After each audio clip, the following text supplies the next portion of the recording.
Welcome to Off the Court as we look ahead to round 2 of the Netball Super League, and it's a South African takeover. Joining me in the studio today is player of the match Shadine van der Merwe and shooting sensation Sigi for Birmingham Panthers. Thanks for having us. Shadine, this was a huge match for you, up against your old team away from home. You only went and won 66-52, and of course, you got player of the match. I mean, that must have felt good. Yeah, you know what? I just manifested a lot of things going into that game, and I knew it's going to be a lot of motions playing a big role, and I just knew I'm quite comfortable or familiar to the place, and I just enjoyed taking court. And you know what, having the teammates around me, it just felt good and felt like home. So the win was amazing, and then just getting player of the match was just a little bit of a bonus. I was not aiming for that, but no, I just loved it, and it was a good first round to be ticked off. It was an amazing game to watch, the last game of the round, so we were all glued to the TVs, and of course you were missing your star shooter Sammy Wallace, so the victory must have been even sweeter. Yeah, I mean, Sammy Wallace is doing great. She's just coming back, and before you know it, she'll be on court and joining us. But luckily, we've got a youngster, Antonia, that can step up if, that combination between Alaclock and Berinal's not settling. We've got a backup as well, so that's good. But no, Sammy's looking forward to join us, and I think she's really eager just to be part of it because we've been doing so well, and it looks fun. So she's happy for us to be able to take court, and then she's looking forward to come. We look forward to seeing Sammy Wallace in due course. But look, let's switch it to the defence end then. Your defensive unit had 19 live turnovers, only one less than London Pools, who arguably have the best defence in the league. How was that partnership with Alice Harvey gelling for you? Oh, sometimes you just feel like when a combination just clicks straight away. And I know when me and Alice started training together, she's been with England A for a few bits, and then we just had one session and it just felt good from the start.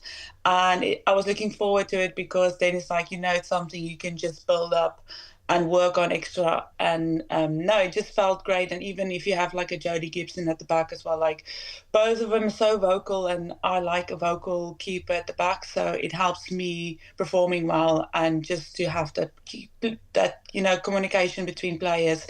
But no, Alice Harvey is I love playing with her, so I really enjoy it. So from one vocal goalkeeper to one vocal goal shooter, you can always hear Sigi on the court. Sigi, tough loss at the weekend, especially after such a solid start. You were 21-15 up after the first quarter, but couldn't quite hold on to that lead. Yeah, it was a really, really good start.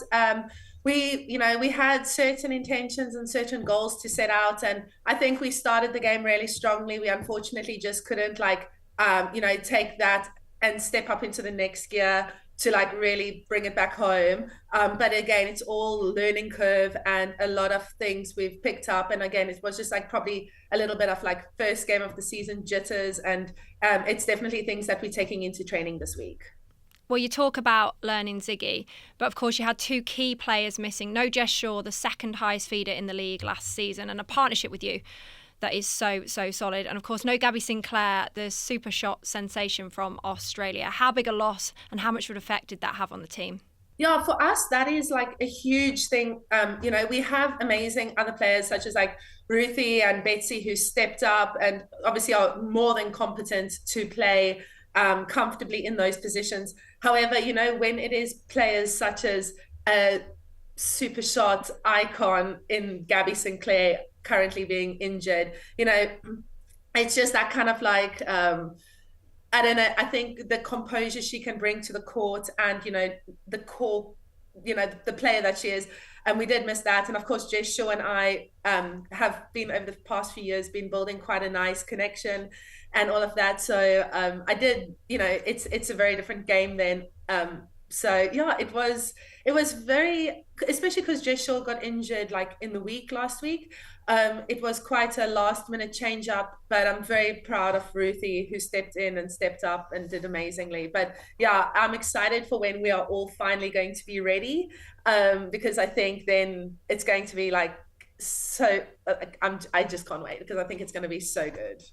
So we talk about those young players, Ziggy, and obviously we're going to see a lot of those players step onto court this season with squads of 10. But look, you can't underestimate the relationships you have with certain people, and your connection with Jess Shaw is vital, not only in what she's prepared to feed, but the trust you have to go onto that ball as well.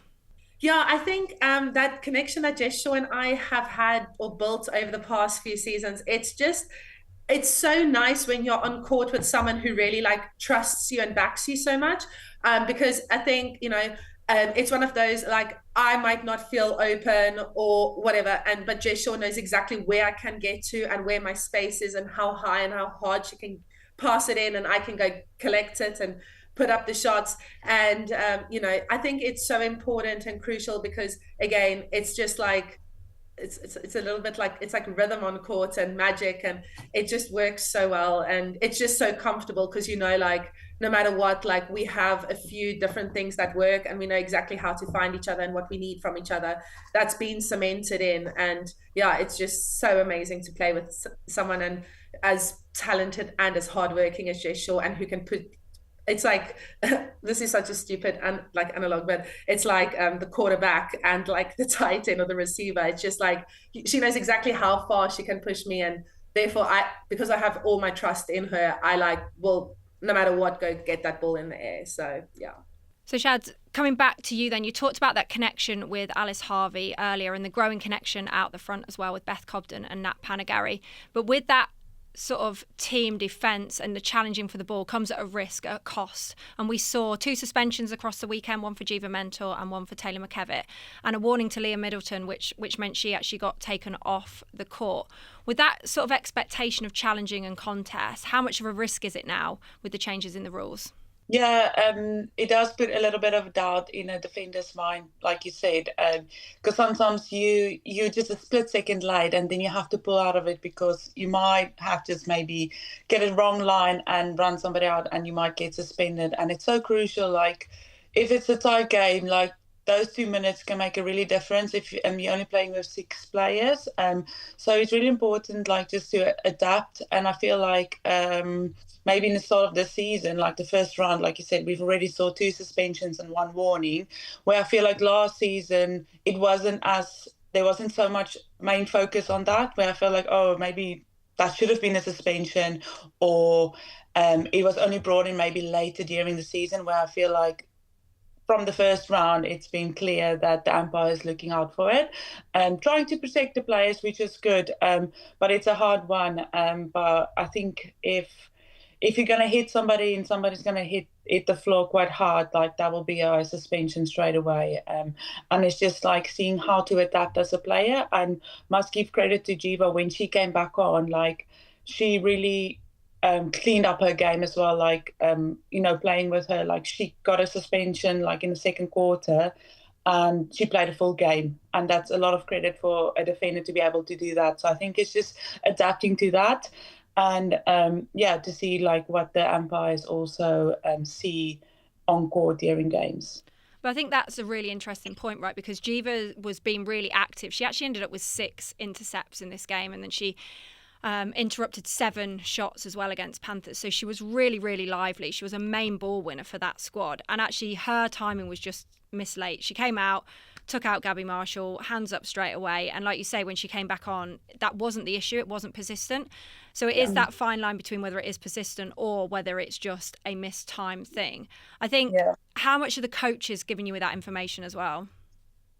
I think it's not something that you try to focus on, like, okay, I think as a player, it's like, your strengths and, when it's actually dangerous play. Because potentially we're not going out to like go and take a play out. Sometimes it's just about timing, vision as well. Sometimes the attacker can run into your line as well and it will just be completely contest and both will hit the floor. But unfortunately, it might turn into a defense of being suspended because of going for that ball first. So no, it's just it's a very thing just to be adaptable, and as a player just to just to adapt to it. Like it's really important because to analyze teams as well with different ball speed, different players, different lines, just to make sure you're clean. I mean, for myself, I'm quite a clean player, so it's just being able to adjust to that. And if it's really persistent, that's really important for the umpires to protect the players. Sigi, quick one to you then. Just wanted to speak to you about that defensive pressure, because we know the big hits come in, which is fine, but that constant grind down, persistent. Do you think these rules are protecting you guys a bit more? Because as a shooter in particular, when you're constantly getting hit for 60 minutes, it can have a massive knock-on effect of not only the ball you take, but the ball feeders are prepared to put into the circle. Yeah, absolutely. I was actually just thinking about this because as a player myself, I think in the past 3 years, I picked up like 4 concussions, and it's just very unlucky. But it is one of those, like, I like the physicality on court, so I absolutely like will not pull out of a contest if I can. I love nothing more than like going up and getting involved and all of that. But for example, like in previous matches, there have been players where it's like, every time I would go up for a ball, it's a late knock.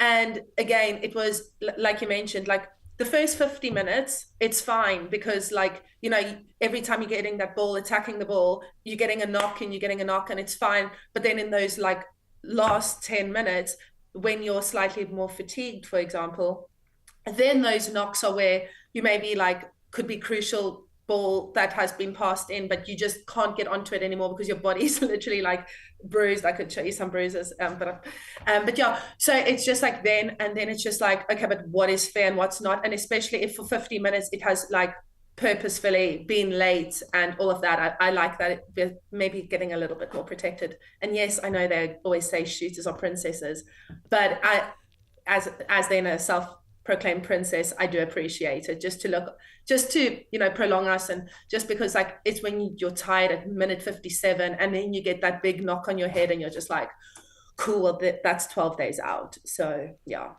Well, listen, Princess Sigi has a ring to it. I quite like that. And I can vouch for the bruises, Sigi. I used to get them just as a wing attack on the edge of the circle, so I get that. Look, looking ahead then, a couple of big games for you. Sigi, you're first up against Manchester Thunder, and you talk about that physical contest in there against Josie Huckle. Is this a matchup you're looking forward to? I'm really looking forward to it. I think Josie's an amazing player. Obviously now they've got a slightly different backline with, I don't know if Nicola Smith is going to be cleared or if it's going to be Ane Retief as well as Elia.